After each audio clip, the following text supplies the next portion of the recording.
If you're enjoying my amazing lockdown videos, please subscribe and hit that bell thing so you know when you get another race video from me lounge. This video, I just want to talk about counter punchers. How's a counter puncher? A lot of tall guys. Anderson Silva being the best example, probably, of counter punchers. Use a layback a lot. He'll taunt you, stick his hands down. Fights a lot with low guard. Uses distance and range to counter people. You're fighting a counter puncher because you'll throw a shot, you'll get out of the way, and then you get one back. So every time you throw a shot, then you're kind of scared to throw anything.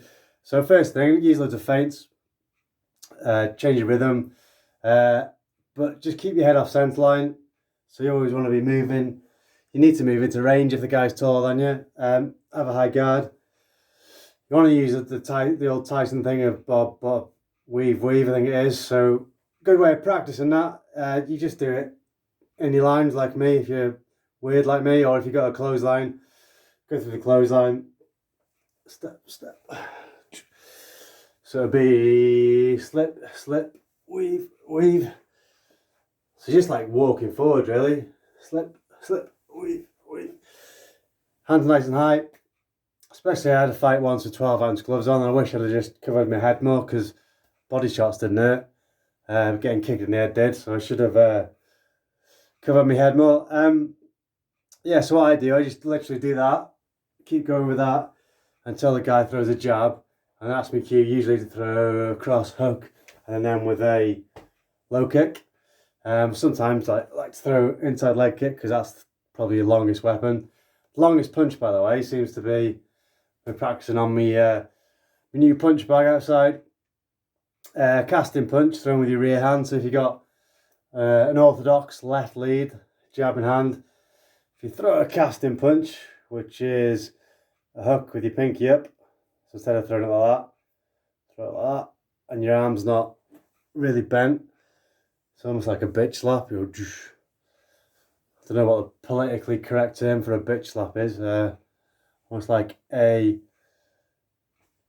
pimp slap. So you go swing that. You can swing it from here as well. Again, if you're doing one of those charity fights with massive gloves, I think throwing from the waist, just because you build up more momentum because you got a longer lever. If you're throwing from here, sometimes if you just throw from here, you do get more power. But yeah, that's tends to be your longest shot. So yeah, you can bring it from there. Bring it from there if you're game for a bit of a brawl. So yeah, that's some good tactics against the counter puncher. Move forward, and then your cue to actually throw is the other guy throwing. Other thing is, if you throw a jab yourself, then use your own layback and then counter the counter. Watch Ronda Rousey, she always used to use a jab, and then the other person would throw back, and that'd be a cue to step in and grapple. Against Holly Holm though, Holly Holm would just move out of the way, and she'd be there trying to jab and open her up, but she was just against a much better striker, so didn't work. So rather than overreaching, that's the worst thing you do, is like trying to overreach or jump in to cover the range. Throw a jab, that's just like a feeler jab. Hope the guy throws back, then you can use a layback and then come back yourself. It's kind of easier for you if you got kicks, because kicks don't require you to be so close. I much prefer kicks as well, because you can throw like 10 punches and not land one, whereas kicks, especially against someone who doesn't know how to check them, every time you land a decent one pretty much. I like kicks. So we got that, counter the counter. What was the other one? Superman punches and the Vitor Blast. If you Google or have a look on YouTube for the Vitor Blast against Wanderlei Silva, it's basically just you kind of just change the lead. So every punch, so you go jab and then the cross, and then jab and then cross, and then jab and then cross. You'll have to see it to understand. Not to patronise you, see it to understand, see it to visualise it. So it's just jab, cross, but every time you throw, you're moving forwards. Forrest Griffin tried it against Anderson Silva, and Anderson Silva knocked him out because it's dangerous, because you're moving on to the person. I use that all the time as well because I'm not fighting Anderson Silva. I'm usually fighting people who aren't very good. I used to like it as soon as someone used to move back. He used to come in and throw it. Just use that a lot. But against the counter puncher, I'd have got knocked out probably because you're kind of moving forward like this or getting someone who's decent. So just be careful with it. Use it sparingly. So that's the Vitor Blast. That's good. Can't remember what else I was going to say.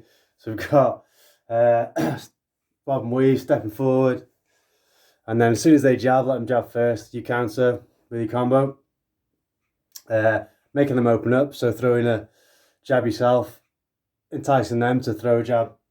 Lean out of range and then come back. You got the casting punch, is probably longest punch with your rear arm. Head off centre line whenever you're throwing your own jab as ever, unless you're the taller guy. Yeah, go forth and do some boxing. So those are my big tips. I think that's everything. If not, I'll do another great video from my lounge, and yeah, do subscribe and that is good this channel. And want to visit my new e-commerce store, nicemma.com. It's more professional than my videos. Thanks for watching. Laters.